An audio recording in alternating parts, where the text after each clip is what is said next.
This is the Eye on Annapolis Daily News Brief, keeping you informed about the happenings in Annapolis and the area. Local news, local sports, local events, local opinion, and of course, local weather. The Eye on Annapolis Daily News Brief starts now. Good morning. It's Monday, October 21st, 2019.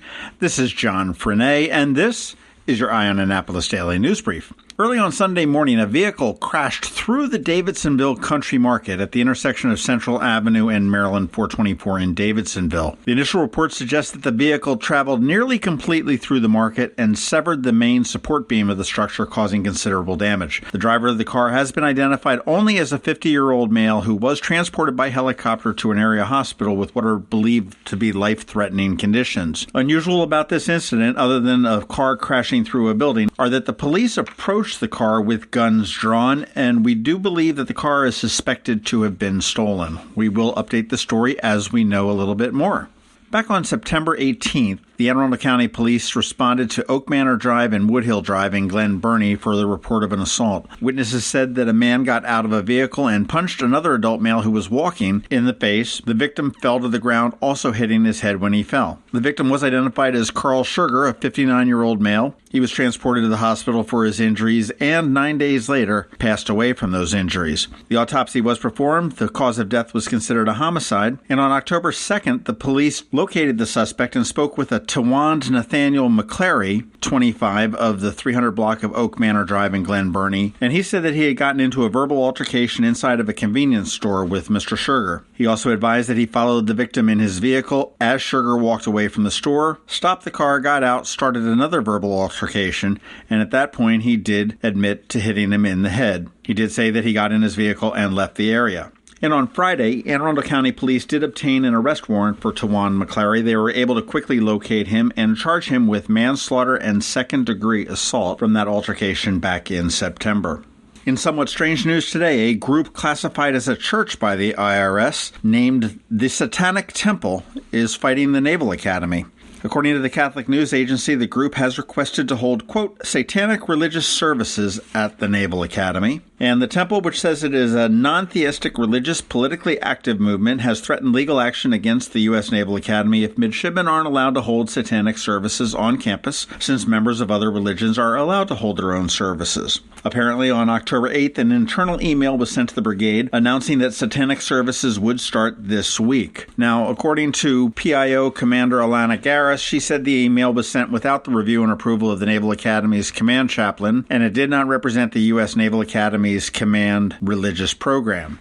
After the email was sent, there was a note clarifying it that some midshipmen had requested a space for a study group, not room for, quote, satanic services. Be interesting to see where this one goes.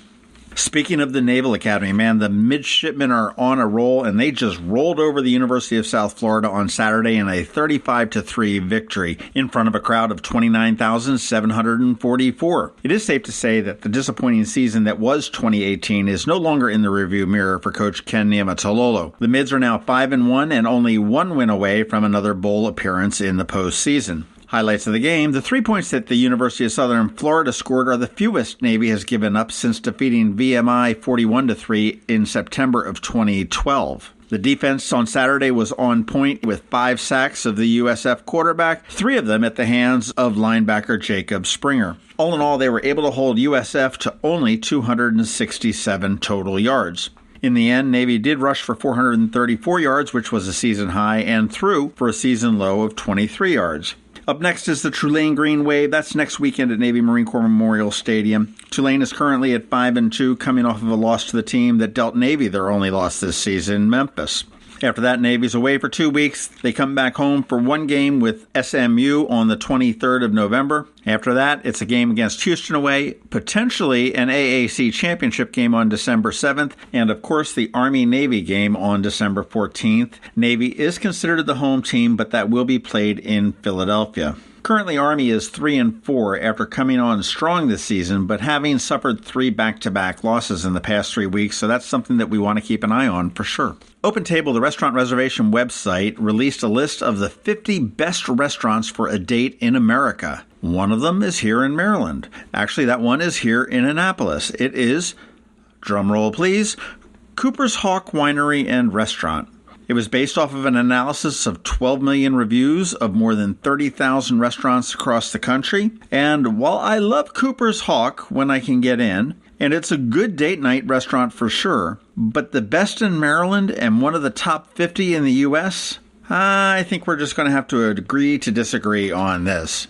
Not dissing Cooper's Hawk. They're great. They're fantastic. I was just there last week, but I can think of a couple other restaurants that are much better date nights than Cooper's Hawk. And finally, today, I'm excited to announce the debut of what we're going to call Market Mondays for now. And this is with Ann Alsina from CovingtonAlsina, and she's going to explain investments and markets and how they interact with you, how you can save for retirement or a big purchase, really just how to better manage your money. We don't have one of those official introduction jingles on her just yet, but we're going to come up with something soon. But make sure you stick around and listen to Ann's first appearance here on the Daily News Brief. All right, that is it for the top news today. Please make sure you're checking out eyeonannapolis.net throughout the day because we do update it throughout the day, and I know we will have some updates to the stories we spoke about this morning. If you are someplace where you can leave a recommendation or a review, please do that and let all your friends, family, and colleagues know about us because that is how we grow. Other than that, hang tight. In 1 minute, we have George Young with your local DMV weather forecast right after this message from Zachary's Jewelers.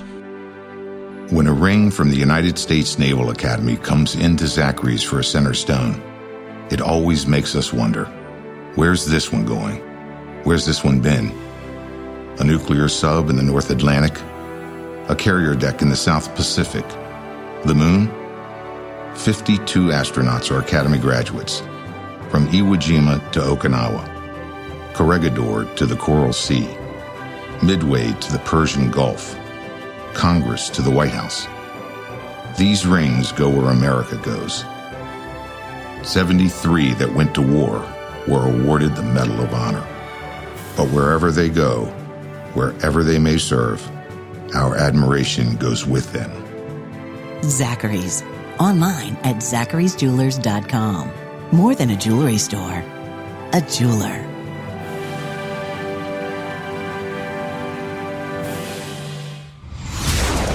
Going out?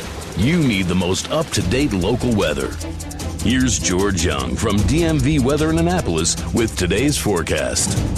Hey everyone, this is George with DMV Weather, and this is your Eye on Annapolis forecast for Monday, October 21st. Yesterday was another wet one across the Annapolis region. A raw day for sure, but another big help toward erasing existing drought conditions. And while today will be sunny and dry, with highs in the 60s, more showers are likely Tuesday as another cold front moves through from the west, which will help bring clear skies back to the Anne Arundel County area Wednesday and Thursday, with highs in the mid-60s to possibly even lower 70s. Before another storm system moves toward the area with more rain sometime from the PM hours Friday all the way into Sunday, which could potentially have an impact on the World Series games scheduled at Nationals Park on Saturday and Sunday in D.C. But exact timing and amount of rain is uncertain at this point, so stay tuned for updates as the week progresses. Okay, that's it for today. This is George Young of DMV Weather. Make it a great day out there, and be sure to get our free app on all of your devices by searching for DCMD VA Weather in the Apple or Google App Stores, and also follow us on Facebook and Twitter and on our website at dmvweather.com so you can always stay weather informed. When you're a community bank, you help your community however you can, like being there for local business people, backing them up when they start up, advising them when they ask, standing by them so they can grow. Helping local businesses is one of the most important things we do at Severn Bank. I'm Alan Hyatt, chairman of the bank, but I'm also a proud supporter of businesses in Anne Arundel County. You know we never forget that here at the bank, we're a local business too. We face the same challenges and opportunities as any business, and we know how fortunate we are to have customers who stand beside us. That's why we stand beside you. If you have a business or you want to start a business, talk with us, because we're banking on you. Severn Bank, here with you. Online at severnbank.com. Member FDIC, Equal Housing Lender. Severn Bank is a trade name used by Severn Savings Bank. This is Ann Alsina of CovingtonAlsina with this week's market update. The market has been up over the last week, and by market, I'm referring to two general stock market indexes, the Dow Jones Industrial Average, commonly called the Dow, and the S&P 500 Index, a group of 500 large U.S. companies that the folks at Standard & Poor feel represent the U.S. economy. Bonds fell slightly due to lower interest rates across the globe. The big question we hear is, when is the recession coming? I don't have a crystal ball, but we can look at a set of economic indicators to give us an idea of the health of the U.S. economy. Overall, our Recession Watch dashboard is showing a modest risk of recession within the next year. Of the 5 key factors we watch, only one is yellow, or on watch. The Treasury yield curve, or the interest rate difference between the 10-year Treasury note and the 3-month T-bill, is on watch, meaning we're seeing numbers that could indicate a recession in the near future. Leading economic indicators, market breadth, purchasing manager sentiment, and market valuation are all in the green, indicating no imminent risk of recession. Of course, we cannot account for geopolitical events, acts of terrorism, and so forth, but the economic data are still showing we have life left in the current economic expansion. A further explanation of the yield curve might be useful. If you look at CD rates, you would expect that a short-term CD, say 6 months, would pay less interest than a 5-year CD. The longer you give the bank your money, the higher the annual interest rate. If we graph out interest rates for government bonds, T-bills, and Treasury notes, we would expect the same thing. When that flips, meaning longer-term notes pay less than short-term ones, that's an inverted yield curve. The market is signaling that it expects lower interest rates in the future. The joke in economic circles is that inverted yield curves have predicted 50 of the last 10 recessions, meaning that while most recessions are preceded by an inverted yield curve does not always mean there will be a recession. All performance reference is historical and is no guarantee of future results. All indices are unmanaged and may not be invested into directly. The opinions voiced in this show are for general information only, are not intended to provide specific advice or recommendations for any individual. To determine which investments may be appropriate for you, consult with your attorney, accountant, and financial advisor or tax advisor prior to investing. And if you don't have a financial advisor, come talk to us. This is Ann Alsina with CovingtonAlsina. Securities offered through LPL Financial, member FINRA, SIPC. Have you ever been to the Annapolis Mall when it opens for the day? Maybe you've noticed the line of folks waiting to get into the Apple Store. As you may know, I'm a Mac user, and today's episode of the Daily News Brief, in fact, all of the episodes of the Daily News Brief have been produced right here on my Mac computer. What you might not know about is Macmedics. They were founded here in Annapolis in 1989, and they are an Apple-authorized premium service provider, the only one in the Baltimore, Annapolis, D.C. area. And what that means to you is that they repair all Apple devices, including the iPhone screens and batteries, all without an appointment. And most repairs are done the same day, usually within 2 hours. They also sell everything except the iPhone and the watch for the same price as Apple. I don't know why you would go anywhere else. Give them a call at 410-757-MACS, or if you're not into the whole letter thing, 410-757-6227. Stop by their retail store in Severna Park on Benfield Road, or their service center in Lanham, right off of Route 50. Or you can always check them out online at macmedics.com. I'll tell you, they've saved me quite a few times, and I know they can save you. You've been listening to the Eye on Annapolis Daily News Brief. Tell your friends and colleagues this is the podcast where you can keep up on the latest with what's going on in Annapolis. And also tell them about our website, eyeonannapolis.net, where you can find even more information. This podcast comes to you every Monday through Friday at 7 a.m., keeping you informed with the Eye on Annapolis Daily News Brief. And take a moment to listen to our other podcast, The Maryland Crabs, released every Thursday at noon.